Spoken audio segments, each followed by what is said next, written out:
As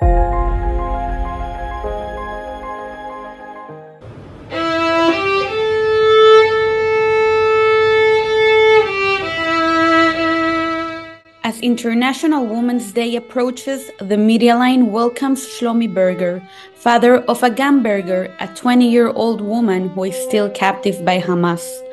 Agam was taken hostage on October 7th from Nahal Oz and was later seen on a Hamas Telegram video being led to a car still in her pajamas. Agam is one of the remaining 14 women held hostage in Gaza by Hamas. Shlomi, thank you for being here with us and welcome. Thank you. It's very important to me that people around the world will hear our voice, will understand what we are feeling today in Israel, especially as the family of the kidnaps. Who is Agam? Please tell us a little bit about her. Agam is a 19 years old teenager, like to play the violin. She's a young girl, like to have fun. She volunteer with kids with special needs, likes to have fun, likes to travel in the country, be with her friends, go to the sea, like every teenage young girl is doing, I believe, around the world.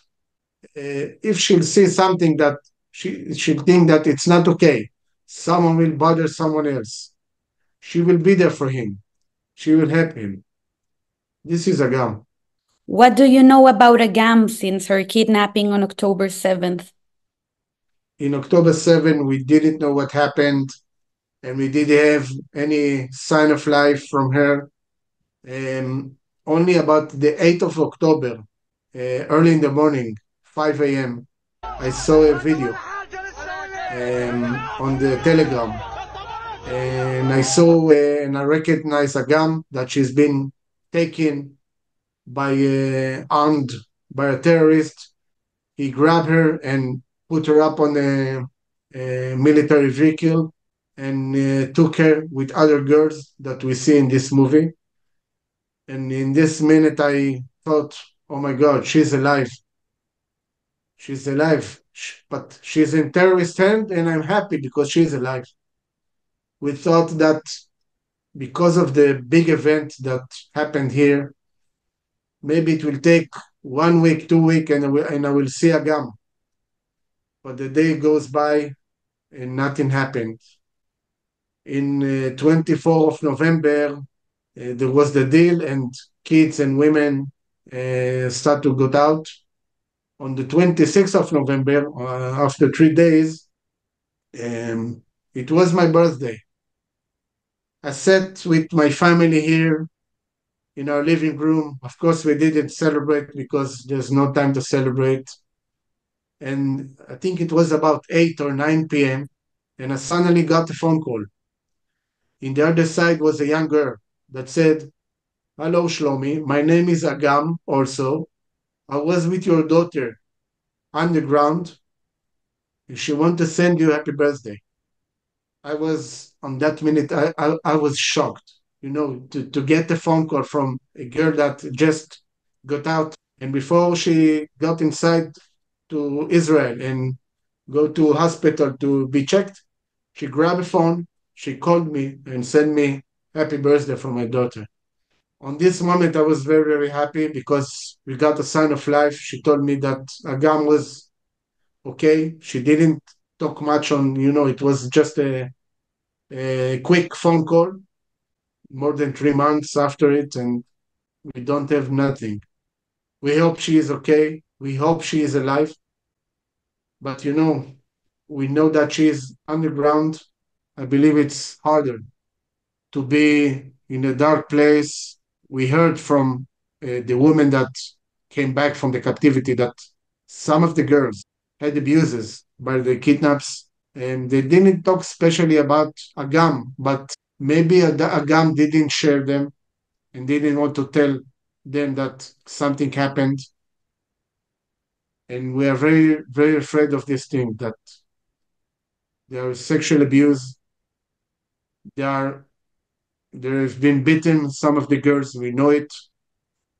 They, I know from one of the hostages that came back that they were in a room together, four of them, five of the hostages, and they took one woman that they thought that she's a officer in the IDF.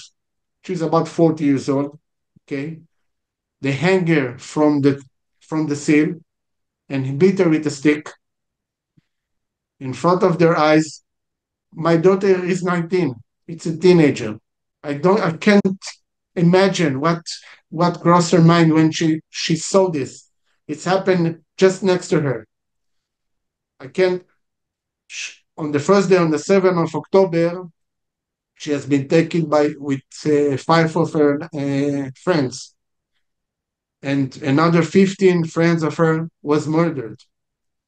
And we know that she was handcuffed and stayed there in Nahal Oz about 2 hours before they took her to Gaza.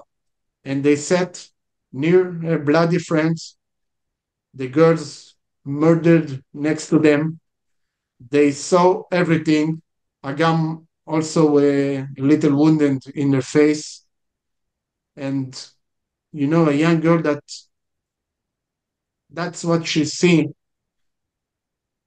I don't know what her mental position is and how does she feel. I believe it's she's in a hard situation, and hopefully when she will come back, I know there is how we say, we have a long time until she will get back to her safe. I hope so, because her mind and soul are injured also, not only physical. The 8th of March marks International Women's Day. What would you like to say to the world? This is not okay. To take civilians, to take children, to take women, to kidnap them, to abuse them, to hurt them, to make them sexual abuse, physical abuse, to torture them. And they're holding them today's 144 days. I can't imagine this time. It's for me it's crazy. And what I ask of all these organizations, help us. Help us bring them home. There's nothing that they did. They just have to be home, because every day they are staying there. We hear about another hostage that is dead, maybe murdered on the 7th of October, maybe died in the captivity because injured people that was injured and came back said that they didn't got any good treat, and people said that they lied near someone who hurt, and after 2 or 3 days he just died because nobody treated him.